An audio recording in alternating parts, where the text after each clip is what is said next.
The rain at Camp Argus wasn't just rain, it was an assault. Sheets of water hammered the corrugated roofs like artillery, turning the training yard into a churning swamp of brown mud. Every Marine moved with a grim urgency, heads down, boots splashing through the deluge.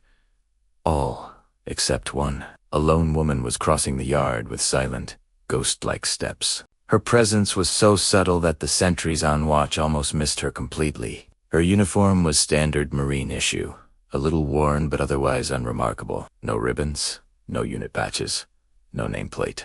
Just one detail stood out. A faded American flag patch on her right sleeve. It was frigid, weather-beaten, and technically unacceptable. Inside the training hall, the air was thick with the sounds of effort weights slamming, boots marching, instructors shouting orders. When she stepped inside, the noise didn't stop, but the tone shifted. You could feel it. Heads turned. People stared. 3 corporals Renner, Briggs, and Holt stepped into her path. They were the self-appointed kings of the junior ranks.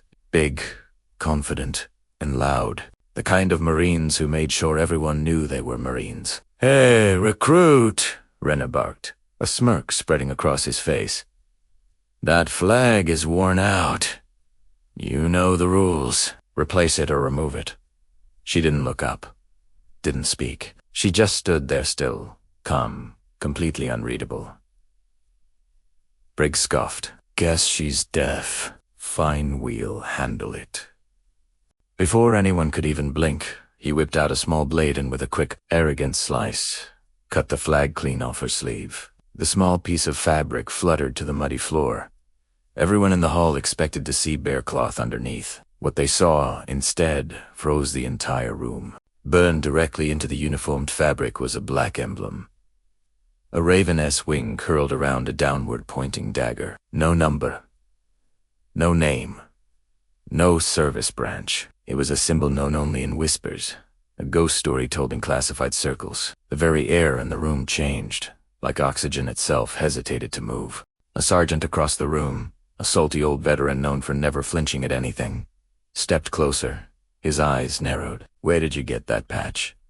he asked, his voice low. Only then did the woman finally raise her head. Her eyes weren't angry. They weren't even annoyed.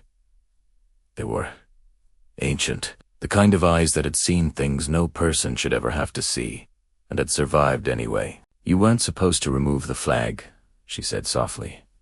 Her voice was quiet, but it cut through the silence. "It was covering the patch. For your safety." A collective chill shot through the room. The sergeant swallowed hard. "Identify yourself." She reached into her breast pocket and pulled out an ID card. It wasn't a standard military ID. It was black. Unmarked. Stamped only with an obsidian seal. The sergeant's face went pale. He'd seen that symbol once, during a classified briefing no one was ever allowed to mention. He straightened his back so fast you could practically hear his spine crack. Maham.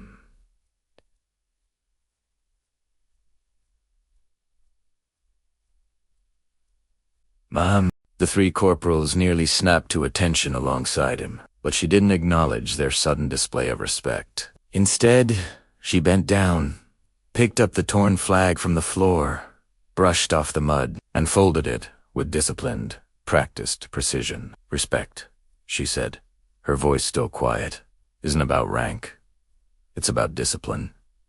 You cut before you asked. Remember that." Then she walked right past them, and from that moment on, Camp Argus would never be the same.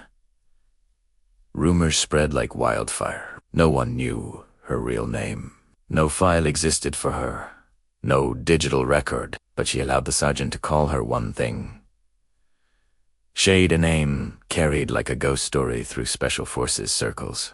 Set the operator rumor to be deployed only when entire missions needed to be scrubbed from existence. The one who excelled in extractions, sabotage, and deep cover infiltration. The operator who, according to one terrifying rumor, had eliminated an entire hostile cell, alone, in under 12 minutes. But she wasn't at Camp Argus to intimidate them. She was there to prepare them. At 2,100 hours that night, every Marine in the camp assembled in the hall. There was no talking, No slouching, no joking around. Even the 3 corporals she'd embarrassed sat right in the front row, silent. Shade stepped onto the makeshift stage. "You think you've seen combat?" she began. Her voice wasn't loud, but it carried across the hall like steel. "You think firefights, patrols, and deployment stories make you ready?" She shook her head slowly. "You're preparing for yesterday's war. The world is changing and you're not ready for what's coming." A single slide clicked onto the projector behind her. No title, no images, just a series of encrypted markings. Shade continued, "You've trained to fight what you can see. I'm here to train you for what you want to see until it is too late." No one dared to interrupt. For 2 hours, she taught them tactics that weren't in any manual. Movements designed to counter threats they didn't even know existed. Escape strategies for scenarios they weren't supposed to survive. And when the lights dimmed and she walked out of the hall at midnight, not a single Marine saw her leave. She just vanished. As she passed through the darkened hallway, a few sharp-eyed Marines swore they glimpsed something else. Just for a second, when the wind lifted her collar, they saw another patch. Rarer, stranger, scarier. A symbol even more forbidden than the Raven Dagger emblem. No one spoke of it. No one wanted to. In the end, Camp Argus was left with one unforgettable truth. The day they cut the flag off her sleeve, they uncovered a shadow the world was never meant to see. And Shade-Chi walked away as if she'd never been there at all.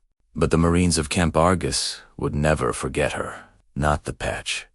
Not the warning. Not the legend that walked through their doors in the middle of a storm. Thanks for watching. If you enjoyed this story, make sure to like and subscribe for more.